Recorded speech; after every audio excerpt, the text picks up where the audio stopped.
మన జీవితంలో కొన్ని సమస్యలు ఎంత ప్రయత్నించినా పోవు. కొంతమందికి డబ్బు సమస్య, కొంతమందికి ఆరోగ్య సమస్య, మరి కొందరికి పిల్లలు లేక బాధ, ఇంకొంతమందికి మనశ్శాంతి ఉండదు.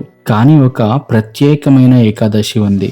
దాన్ని భక్తితో ఆచరిస్తే సాక్షాత్తు శ్రీకృష్ణుడే ప్రత్యక్షమై వరమిచ్చాడట. అది సాధారణ ఏకాదశి కాదు, 3 సంవత్సరాలకు ఒక్కసారి వచ్చే అత్యంత పవిత్రమైన పద్మిని ఏకాదశి. ఈ రోజు నేను చెప్పబోయే కథ మీ జీవితాన్ని మార్చే శక్తి కలిగి ఉంటుంది. మహాభారతంలో ధర్మరాజు యుధిష్ఠిరుడు శ్రీకృష్ణుడిని అడిగాడు, ఓ కృష్ణ, అధిక మాసంలో వచ్చే శుక్లపక్ష ఏకాదశి పేరేమిటి? దాన్ని ఎలా ఆచరించాలి అని. అప్పుడు శ్రీకృష్ణుడు చిరునవ్వుతో చెప్పాడు, ఓ పాండవా, ఆ ఏకాదశి పేరు పద్మిని ఏకాదశి. ఇది అన్ని ఏకాదశులలో అత్యంత శక్తివంతమైనది. దీనిని భక్తితో చేసేవారు నా లోకానికి వస్తారు అని. తరువాత శ్రీకృష్ణుడు ఒక అద్భుతమైన కథ చెప్పాడు. పూర్వం కార్తవీర్య అనే ఒక రాజు ఉండేవాడు.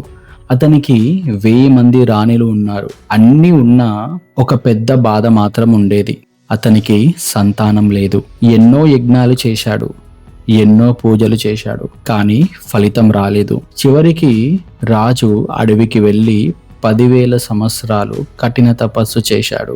అతని భార్య పద్మిని అన్ని సుఖాలు వదిలేసి అడవిలో భర్తతో పాటు జీవించింది. ఒకరోజు పద్మిని దేవి మహాపతివ్రత అయిన అనసూయమ్మ దగ్గరికి వెళ్ళి అడిగింది, అమ్మ, నా భర్త 10,000 సంవత్సరాలుగా తపస్సు చేస్తున్నాడు, అయినా భగవంతుడు ప్రసన్నం కాలేదు. మాకు సంతానం రావడానికి ఏం చెయ్యాలి అని. అప్పుడు అనసూయమ్మ చెప్పింది, 3 ఏళ్లకొకసారి వచ్చే అధిక మాసంలో పద్మిని ఏకాదశి వస్తుంది. ఆ రోజు ఉపవాసం చేసి రాత్రంతా జాగరణ చేసి భక్తితో శ్రీహరిని ప్రార్థిస్తే అసాధ్యం కూడా సాధ్యమవుతుంది అని. పద్మిని దేవి పూర్తి నిర్జల ఉపవాసం చేసింది. నీళ్లు కూడా తాగలేదు. రాత్రంతా కృష్ణుని నామస్మరణ చేసింది. అప్పుడు సాక్షాత్తు శ్రీ మహావిష్ణువు గరుడపై ప్రత్యక్షమయ్యాడు. భగవంతుడు అన్నాడు, ఓ పద్మిని, నీ భక్తి నన్ను ఎంతో సంతోషపరిచింది.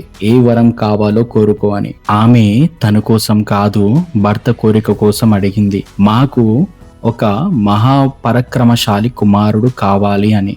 అప్పుడు శ్రీహరి వరమిచ్చాడు. ఆ వరం వల్ల జన్మించిన వాడే మహావీరుడు కార్తవీర్యార్జునుడు. అతన్ని దేవతలు కూడా ఓడించలేకపోయారు. రావణుడే అతని చేతిలో ఓడిపోయాడు. ఫ్రెండ్స్, ఈ కథ మనకు ఒక గొప్ప విషయం నేర్పుతుంది.